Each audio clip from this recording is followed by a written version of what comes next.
Welcome back. Now that we have the basics about cache memories out of the way, let's talk about some ways to improve the performance.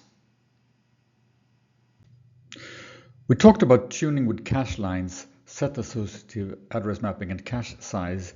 Here are three additional optimizations that are often used. Multi-level caches, giving priority to reads over writes, and the last one is interaction between virtual memory and caches. Let's look at them one at a time. Here we have the most basic cache memory organization for a pipelined processor. We have separate instruction and data caches. This is important to mitigate the structural hazard we otherwise would have when a load instruction needs data from the cache in the same clock cycle as the processor needs to fetch an instruction from memory. You could use a multi-port cache, but that would increase the area significantly and also increase power consumption and hit time. Another reason for having separate instruction and data caches are that the reference patterns of instruction fetches and data accesses are different. An instruction cache, for instance, would in general benefit from a larger cache line as instructions have a more sequential access pattern, while a data cache would probably benefit from higher set associativity. But the cache needs to be small to be able to do access within one clock cycle, and this leads to high average access time as the miss penalty will be large. One way to improve on this is to use a multi-level cache organization. This organization has multiple advantages. We already talked about separate L1 caches. Level 2, however, is always unified between instructions and data because only when you miss in L1 you need to go to L4. And only when you miss in L2 you need to get the data from main memory. In order to simplify the design, it's common that L1 caches are inclusive. This means that everything that is in the L1 caches are always present in L2. L1 is a subset of L2. Of course, you can extend the number of levels as far as you want, but in reality most existing systems use either 2 or 3 levels. Some high-end processors, such as the one based on the Intel Meteor Lake architecture, boasts an L4 cache also. Irrespective of the number of levels, the last cache is always called last level cache or LLC. With multiple levels of caches, the function for calculating the average memory access time becomes different. At every level, the function is the same, but the miss penalty at one level becomes the average memory access time at the lower level, and so on.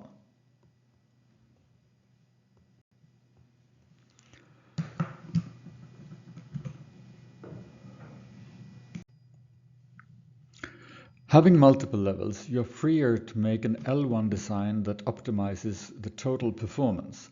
You can, for instance, use a smaller L1. This has multiple advantages. It means you could probably do the access within a clock cycle and the power consumption is significantly reduced. The power consumption in the processor comes to a great deal from memory accesses, and accessing a smaller structure consumes less energy than accessing a larger structure. Since we have the L2, the miss penalty is not that problematic any longer. The concept of write back is more complicated than write through. You need to keep track of every cache line modified and then write back the modified line to memory when it needs to be replaced. But with an L2 present, you can have a write through policy for the L1 cache and write back for the L2. The write traffic from the L1 will be absorbed by the L2 and never go off chip. We know because of the inclusion property that the write will hit in the L2. Large memory structures such as caches often have error correction codes, ECC, to cope with soft errors. With multiple cache levels, you can simplify the L1 to only have error direction or a parity bit, which is much faster and less complicated than full error correction capability. When an error is detected in L1, it's simply handled as an L1 cache miss. There are other simplifications also on advanced issues that we have not talked about yet, so I'm skipping those. The bottom line is all performance-oriented processors use multiple levels of cache memories. An optimization which is very common is to introduce a write buffer after an L1 write-through cache. The write buffer is a queue that collects data to be written to lower levels so that the CPU does not need to wait for the write to finish. The write buffer makes it possible to continue to serve L1 reads even though previous writes have not been carried out fully. If there is an L1 data read miss, it's important that the write buffer is first checked if the data might be there before going to the main memory. Giving priority to read misses over writes is an optimization which requires a write buffer. Consider the code example here. You have a store of x3 to address 512. Then a load from address 1024, which we assume will reside in the same cache line as address 512. This miss would normally have to wait until the write from instruction 1 has been done. But with the write buffer, the cache controller could send the read request of instruction 2 to the lower level before the write and thereby reorder the memory operations. This will speed up the execution significantly where you have many memory operations. The complication comes in instruction 3, which again reads from address 512, the same address as was stored first. This load will miss in the cache since the line was replaced by instruction 2. But since the write was delayed, it's not sure that the memory has been updated yet. Therefore, any load miss also needs to check the write buffer if there might be a pending write to the same address you are reading from. The write buffer therefore needs to be organized so that it's easy to check if it contains data belonging to a particular address. Since write buffers are small, this can be done using a content addressable memory, or a CAM. With virtual memory, you need to add address translation before being able to access the caches that work with physical addresses. We need to cope with additional latency of the TLB. What are our options? We could slow down the clock cycle. This is not really a solution as it would penalize all instructions. Could it be possible to pipeline TLB and cache accesses? Yes, this is a common solution, but it increases the pipeline depth, which has consequences for data hazards. What about possibility to make a parallel TLB and cache access? Yes, that is also a very common solution. Let's see how that works. This figure illustrates the last option, having a concurrent access to the TLB and cache. This is done by putting some restrictions on the page size compared to the number of sets in the cache. If the number of sets is small enough, the index can be taken from the page offset in the address, which is not affected by the address translation. Therefore, this is used to index the cache. However, the address tag in the cache is still the physical address, so when comparing the tags, the physical address needs to be used.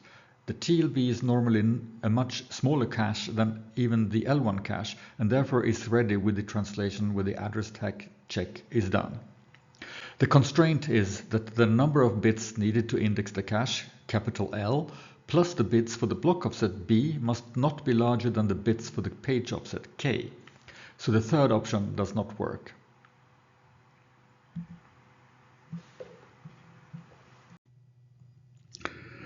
Next, let's talk about writes to the cache. For a read, you can index the data store and check the tags in parallel. But for a write, you must first check if you have a hit before you can write. You first index the tag store. Then you need to check the tags for a hit, and only then, if you have a hit, you can perform the store. This is a sequential or serial process which takes considerably longer than a read operation.